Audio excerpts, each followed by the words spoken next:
कैसे हैं आप सब। मैं सौरभ आप लोगों को शिक्षा शास्त्र पढ़ाने जा रहा हूँ। शिक्षा शास्त्र पढ़ना आवश्यक क्यों? हम सब टीचर बनने के लिए तैयारी कर रहे हैं। हमें शिक्षक बनना है, एक अच्छा शिक्षक बनना है। शिक्षक बनने के लिए सबसे पहले हमें एक अच्छा शिक्षक बनने के लिए सबसे पहले हमें ये जानना बहुत जरूरी है कि बच्चे का विकास कैसे होता है,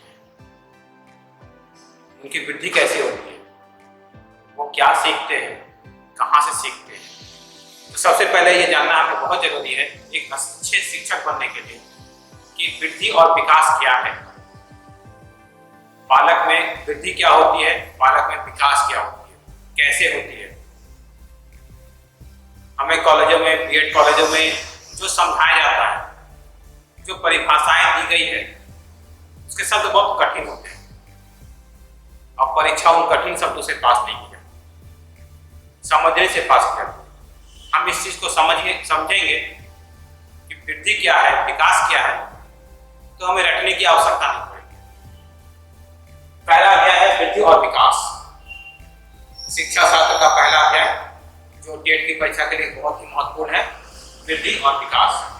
वृद्धि, मैंने यहाँ एक साधारण से शब्दों में उसकी परिभाषा को लिखा है।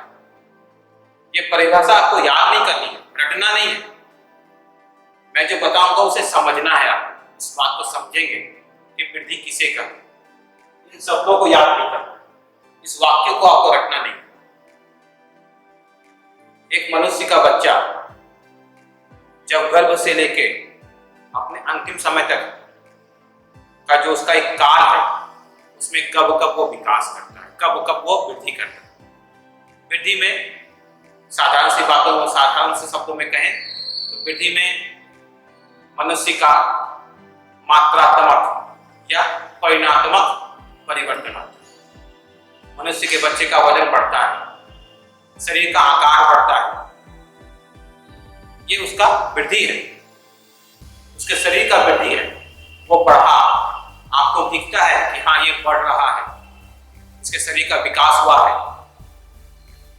उसी शब्दों में लिखा है वृद्धि का अर्थ सामान्य तौर पर मानव के शरीर के विभिन्न अंगों, पहले उसके अंग छोटे छोटे होते हैं, उसकी छोटी छोटी आंखें होती हैं, छोटे छोटे हाथ होते हैं, उसके के विकास और अंगों के कार्य करने की क्षमता। बच्चा पहले अपने सिर को हिलाता है, फिर गर्दन को स्थिर करता है, फिर वो बैठना सीखता है, फिर वो चलना सीखता है। धीरे धीरे अपने शरीर के, अपने अंगों पर नियंत्रण स्थापित करता है। इसका अर्थ है, तात्पर्य इसका आप इसे याद करें, मात्रात्मक एवं परिणात्मक। वृद्धि में मात्रात्मक एवं परिणात्मक परिवर्तन आता है। समझ में आई होगी मेरी बात। आप सिर्फ वृद्धि में याद रखेंगे मात्रात्मक, परिणात्मक। उसका वजन बढ़ रहा है, उसका आकार बढ़ रहा है। और बात करते हैं विकास की। विकास, इंसान गर्भ से ही विकास करता है, ये कह सकते हैं। विकास निरंतर चलने वाली प्रक्रिया है। मनुष्य गर्भावस्था से लेके अपने जीवन के अंतिम क्षण तक अपना विकास करता रहता है। वृद्धि जहां एक समय के बाद रुक जाती है, विकास जीवन पर्यंत चलता ही रहता है। जहां वृद्धि को मात्रात्मक और परिणात्मक कहते हैं, विकास को गुणात्मक कहते हैं। बच्चे का शरीर का जब वृद्धि होगा तो वो विकास को प्रभावित करेगा, उसका आकार बढ़ेगा, उसका संतुलन स्थापित होगा, वो चलना सीखेगा, घर से बाहर निकलेगा। तो ये दोनों में समानता है, मात्रात्मक और परिणात्मक, ये आपका गुणात्मक।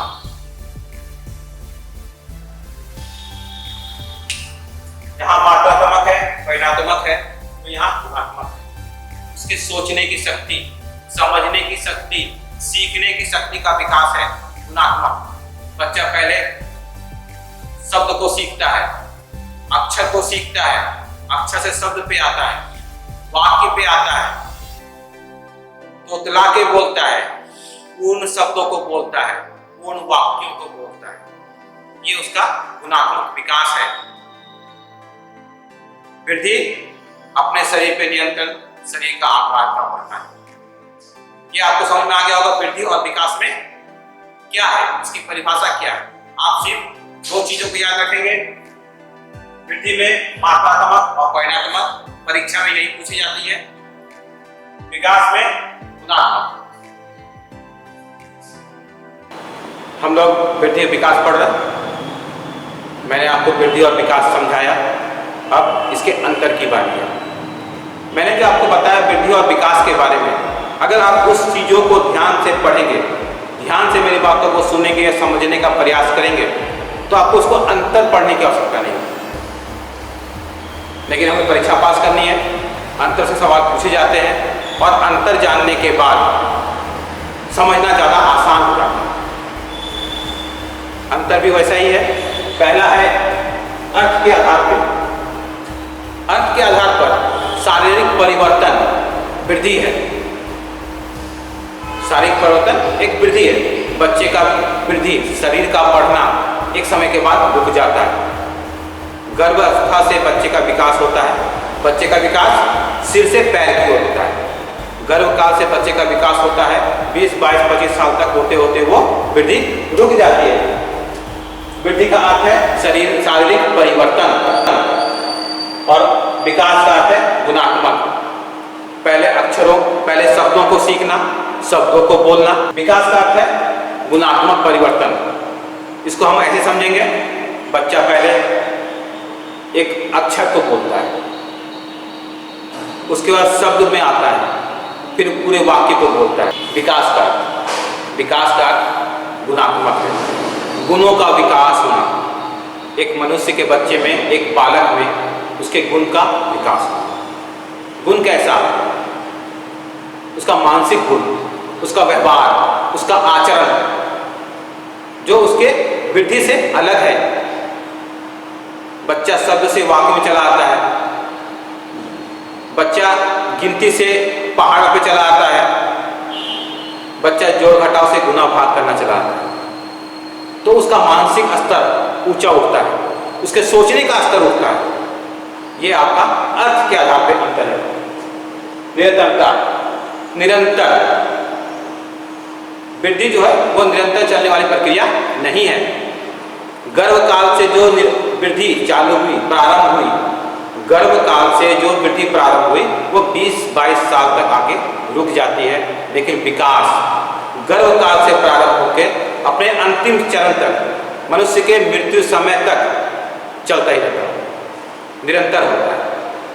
तो निरंतरता जो है वो वृद्धि में एक समय के बाद रुक जाती है और विकास में निरंतर चलती ही रह जाती है जीवन के अंतिम चरण तक। परिणात्मक और गुणात्मक, जैसा मैंने पहले बताया, वृद्धि में परिणात्मक और मात्रात्मक है और विकास में गुणात्मक है। उसके मस्तिष्क का, उसके बुद्धि का विकास होता है। यहां मैंने दो शब्द लिखे हैं, दो वाक्य लिखे हैं। बालक की शारीरिक वृद्धि हो रही है, इसका अर्थ यह नहीं हो सकता है कि उसका विकास हो रहा है। शरीर का बढ़ना, इसका अर्थ यह नहीं है कि उसका बुद्धि भी बढ़ा, उसका आचरण अच्छा हुआ। आप राहुल को जानते हैं, उसका शरीर तो बढ़ गया लेकिन उसका विकास नहीं। बालक के विकास के लिए वृद्धि आवश्यक है। किसी भी कारण से शारीरिक विकलांगता या दिव्यांगता, बच्चा दिव्यांग है तो क्या उसका विकास नहीं होगा? बिल्कुल होगा। विकास एक अलग चरण है, वृद्धि एक अपने अलग स्थान पे है। वृद्धि नहीं हो रही है इसका तात्पर्य यह नहीं है कि उसका विकास नहीं होगा, और वृद्धि हो रही है इसका अर्थ यह नहीं है कि उसका विकास होगा। आप इसे नोट कीजिए।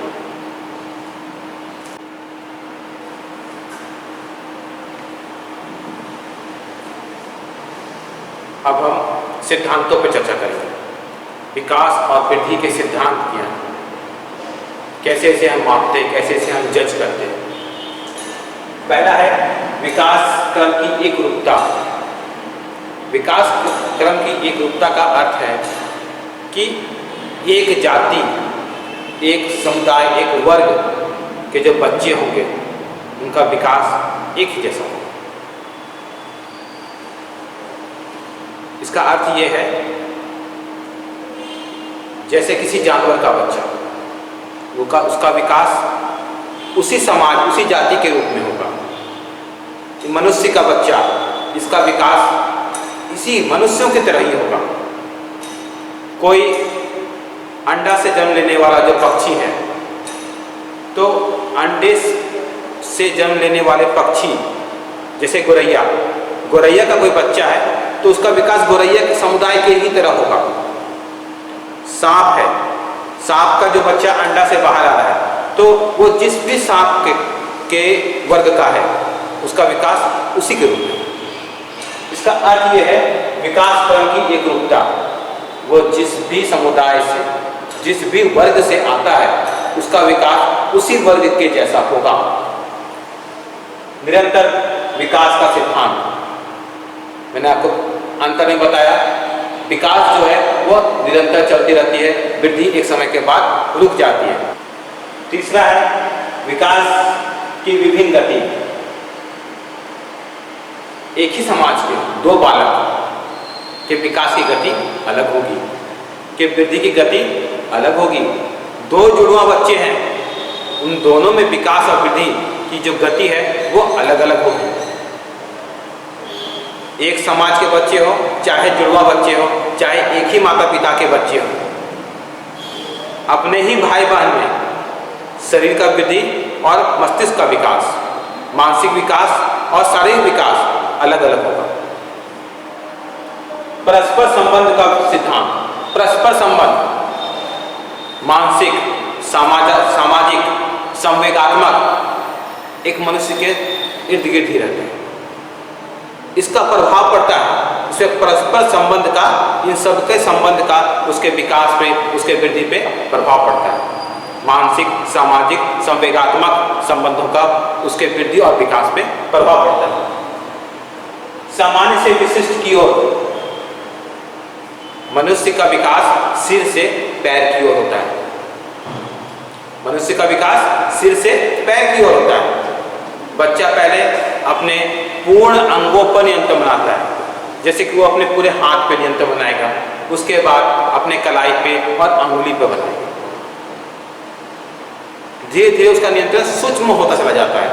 पहले अपने पूरे हाथ को उठाएगा, कोई सामान उसे पकड़ना है तो पूरे शरीर का प्रयोग करेगा पहुंचने के लिए। पहुंचने के बाद उसको उठाने का प्रयास करेगा, धीरे धीरे अपने हाथ का प्रयोग करेगा उठाने के लिए, और फिर अंत में अपने उंगलियों के सहारे उस सामान को उठाने का प्रयास करेगा। इसलिए इसे सामान्य से विशिष्ट की ओर करते हैं। एकीकरण का सिद्धांत और सामान्य से विशिष्ट का सिद्धांत एक जैसा ही है। एकीकरण, बच्चे अपने शरीर के अंगों पर नियंत्रण एक एक करके स्थापित करता चला जाता है। जैसा मैंने पिछले के उदाहरण में दिया कि बच्चे किसी सामान को उठाने के लिए पूरे हाथ का प्रयोग करते हैं, उसके बाद कलाई का, फिर अंगुली का। तो ये आपका एकीकरण का सिद्धांत है। और अंत में वृद्धि और विकास की क्रिया वंशानुक्रम और वातावरण का संयुक्त परिणाम है। विकास का क्रम में एक रूपता है, मैंने एक चीज जैसे बताया, मनुष्य का बच्चा, गोरैया का बच्चा, चाहे सांप का बच्चा, वो अपनी जाति, अपने वर्ग के हिसाब से बढ़ता है। मनुष्य का बच्चा, चाहे वो अमेरिका में पैदा हुआ हो, चाहे वो एशिया में पैदा हुआ हो, चाहे झारखंड का पैदा हुआ हो, चाहे वो कैलिफोर्निया में पैदा हो, विकास एक तरफ ही जाएगी उसके। सामान्य से विशिष्ट की ओर ही होगा, सिर से पैर की ओर ही होगा। पहले वो अक्षर ही बोलेगा, तब शब्द बोलेगा, तब वो वाक्य बोलेगा। ऐसा नहीं है कि अमेरिका का बच्चा पहले वाक्य बोलेगा और हम शब्द बोलेंगे।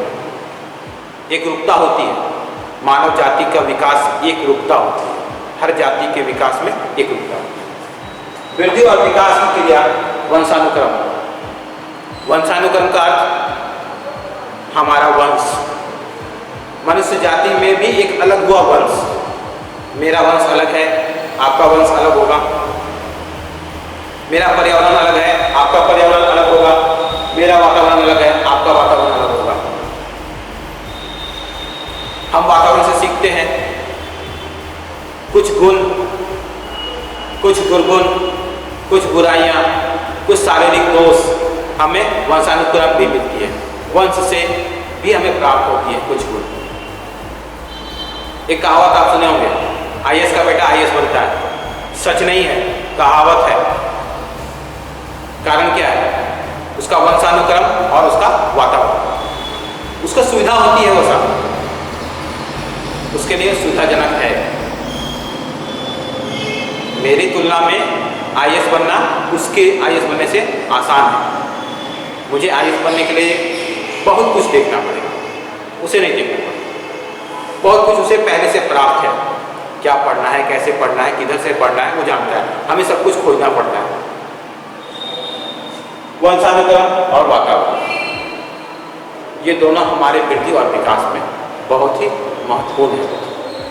अब हम बात करेंगे इससे प्रभावित करने वाले कारक। हमारे विकास, हमारे वृद्धि को कौन प्रभावित करता है, आइए देखते हैं।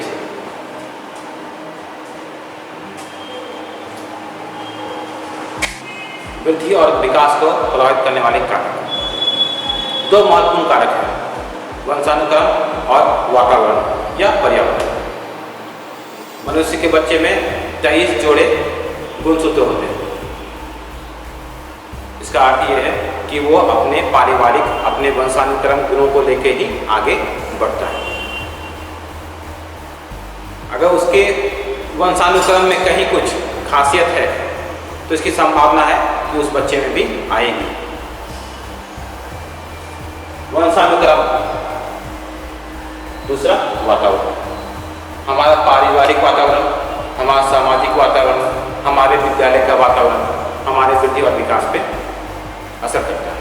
वातावरण से हम बोलना, चलना, सोचने की का गुण सीखते हैं।